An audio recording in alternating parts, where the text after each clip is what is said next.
Merci, Monsieur le Président, très honorable Président de l'Assemblée nationale. Monsieur le Président, notre mandat va à sa fin et je voudrais vous faire un aveu public. C'est que je vous tiens en grande affection. Cela vous surprend sans doute. Et c'est parce que je vous tiens en grande affection, Monsieur le très honorable Président, je vous plains. Parce que le premier d'entre nous qui incarne la plus vieille institution constitutionnelle au Cameroun, c'est vous. Et le premier d'entre nous qui est tant méprisé par le gouvernement, c'est encore vous. Et je crains même que vous soyez dangereusement cerné. Parce que dans les mêmes conditions que vient de décrire l'honorable Joshua aussi, nous au PCRN, nous avons déposé des amendements l'an dernier. Et d'ailleurs, une bonne partie d'entre eux ont été examinés et même adoptés en commission. Cette année, dans les mêmes conditions, nous avons déposé des amendements et à votre secrétariat et au secrétariat du secrétaire général, ils ont disparu.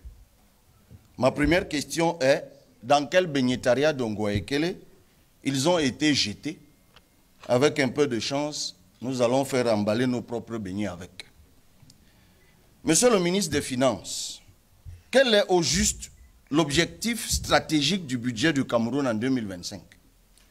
Quel objectif poursuit un gouvernement qui dit promouvoir un an plus tôt la transformation locale de bois en produits manufacturés par l'institution d'un droit de sortie discriminatoire sur les grumes, mais consacre un an plus tard des abattements conséquents sur les dits droits sur simple présentation d'un certificat de conformité aux normes en matière de lutte contre la déforestation?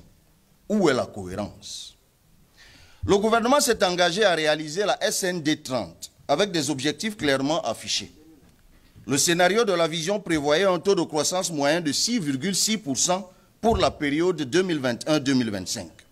Pourtant, vous n'ambitionnez qu'un taux de croissance de 4,1% en 2025. C'est récurrent depuis ces derniers exercices. Alors, la SND est toujours 30, ou alors elle a glissé à 40, 50 ou à jamais. La vérité, Monsieur le ministre, est que le PIB par habitant du Cameroun stagne curieusement, tiens, depuis que vous avez des visions.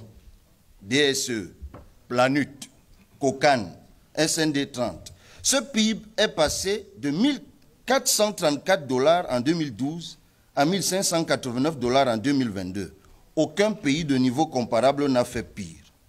Au Cameroun, la pauvreté s'élargit vers l'extrême pauvreté et une grande partie des salariés et fonctionnaires sont déclassés dans la pauvreté. Monsieur le ministre, avez-vous conscience que vous obligez d'honnêtes gens à survivre par le vol, la fraude et les ruses de tout genre? Vous pensez qu'un cadre de la fonction publique qui a un salaire de moins de 200 000 vit même comment à Yaoundé? À votre avis, un agent de maîtrise ou un ouvrier administratif vit même comment à Douala? Ce citoyen qui tire pourtant le diable par la queue, en tant que 300 milliards sont impunément partis en fumée à la Sonara. Il cherche la construction du réseau de pipeline entre Limbe et Yaoundé via Douala, ainsi que le ressort du compte d'emploi prévisionnel de l'eurobond 2015 de 450 milliards de francs CFA. Oui, cet emprunt qui était rémunéré à un taux de 9,50% et que les Camerounais ont dû rembourser par un autre, l'eurobond de 2021. Ils cherchent les infrastructures de la canne qui sont englouties dans des tonnes de milliards. Les voleurs sont pourtant connus. Mais vous continuez à ponctionner le pouvoir d'achat des pauvres Camerounais pour continuer à enrichir les voleurs. Rappelons qu'entre-temps, l'article 66 de la Constitution sur la déclaration des biens des voleurs n'est pas appliqué. L'article 66 du Code général des impôts sur la taxation sur la base des signes extérieurs de richesse qu'affichent des voleurs n'est pas appliqué. Comme dirait quelqu'un, un jour, un jour.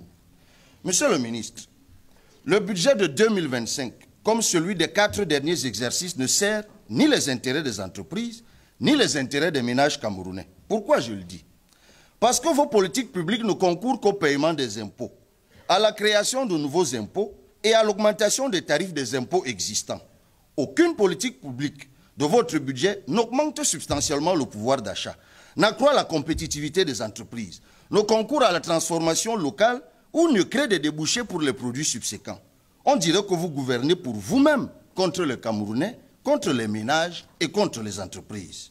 Tant vous les confinez à l'informel, en les incitant, comme je l'ai dit tantôt, à la ruse, à la fraude ou à des comportements rentiers sur la commande publique. Le projet de loi de finances de 2025 est indissociable du projet de loi portant fiscalité locale. On en a parlé il y a quelques jours. Toutes les réformes reprises dans ce dernier auraient pu figurer directement dans le projet de loi de finances. Mais par rouerie habituelle, vous avez présenté 2 lois. Pourtant, vous modifiez régulièrement les dispositions du livre 3e du Code général des impôts consacré à la fiscalité locale.